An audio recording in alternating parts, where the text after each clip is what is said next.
Hello students, I'm back to talk to you about chapter 1 and give you an overview of that chapter.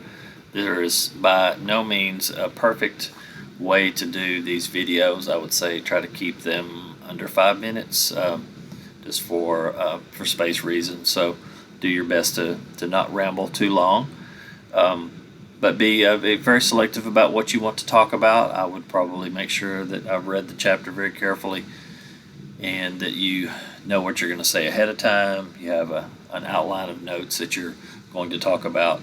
And it can be a mixture of facts and also questions that you have, things that have come up, things that you're not sure about. Because remember, these videos are going to be watched by most of the people in the class. Some people may watch yours, some people may watch the other video, or they may watch both and decide which one that they want to respond to. So you're there to create discussion, to give them facts about the chapter. Make sure that it's clear that you have read the chapter ahead of time and you've got some notes that you've collected as you talk through it. So don't worry about perfection. As you can see, I'm still in my man cave here, and so things will not be perfect. Just make sure we can hear you and see you just fine, and that you are covering some of the specifics of the chapter. So I'm going to start out with the chapter 1, and the book starts with a preface that gives a good overview of the book and the content and the different chapters. This is a book of separate chapters written by different authors that have contributed to the topics. I do like the book. Haven't read all of the chapters just yet. I'm kind of reading along with you, this first experience with the book. One note, and that you'll notice this pretty quickly, is that it is a little bit older than I would like. I was hoping to find a little bit newer book that we can use, or an updated version of this book. So they'll talk about President Obama's plan for STEM, which has definitely been a few years. So know that I understand that, and we'll just do the best that we can. But I think most of the things that they talk about are really relevant to today, even though it's a few years old.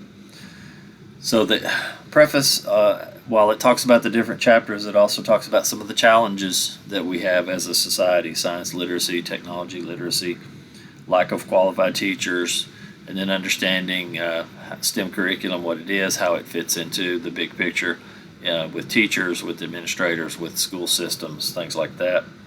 There are a lot of challenges: lack of teachers, not enough teachers in the sciences, and mainly what this chapter talks about, as we get into chapter 1, it talks about the difficulties that we have at defining STEM, but also trying to understand how to teach it, how to integrate it with the different subjects, and things like that. So I would say that the focus of chapter 1 is, what is STEM? What does it mean beyond just the letters and what they stand for: science, technology, engineering, and mathematics? And then how do we do STEM? How do we do it right? There's a lot of different angles that we could go with this book, and I realize I don't know yet, because I haven't seen the profiles, how many of you are STEM teachers and how many are other kinds of teachers, or what you do or what your role is. But this could be focused for teachers, counselors, administrators, science teachers, and then other type of specialists like science specialists, technology specialists. So a little bit for everyone in this book. So chapter 1 talks about the definition of STEM, why there is some confusion, and I've done some research on that for a paper that I've worked on, and it is confusing because some people don't know exactly what you're talking about. But the two schools mainly that we're talking about here are basically integrating the STEM together with all 4 of the subjects into some kind of curriculum plan, and the other is talking about the specific subjects, the separate subjects like physics, chemistry, biology, things like that. So there's no one right answer. And then, of course, I think something the book doesn't really get into enough is that space in between, where yes, we do need the separate subjects, we do need a comprehensive knowledge of the separate subjects, but at the same time we also need to understand how to put them together. The two different ways it talks about that are the integrated curriculum design and broad fields design. So how are those different from each other? Is one better than the other from your experience? So when you reply, talk about that.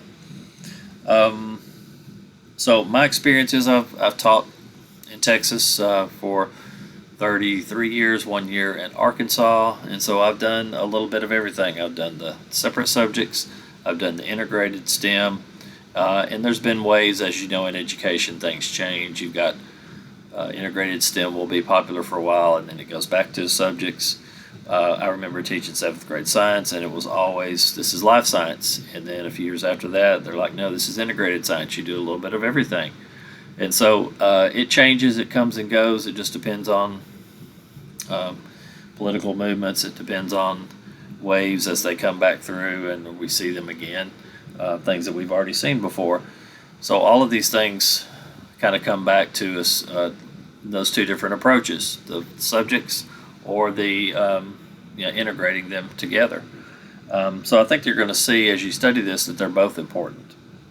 And then I think toward the end it talks about, is STEM just being designed for elite students, for AP students, for students that we know are going to college, or are we trying to build STEM for all students, all ethnic groups, all income levels? Are we trying to build a STEM that is compatible for everyone? And then the last part talks about, are we integrating the T part, the technology, effectively into the lessons as we integrate them together in this STEM model? I would say that that's the one that is probably neglected the most, as well as the engineering, trying to incorporate the engineering concepts.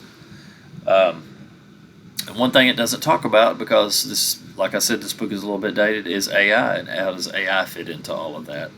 So these are all good questions that could come up, and I appreciate you listening.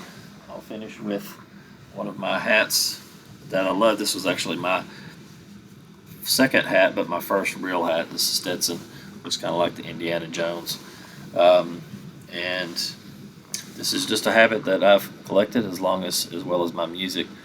So I hope to see you and talk to each one of you and get to know you. And the next time you see me, you might see a completely different background, because we are in the process of moving. And I want to know your thoughts on Chapter 1. Everyone pitch in and jump in there and give their thoughts, and let's get some good discussion going. If you have questions, feel free to email me and let me know. Y'all have a great day.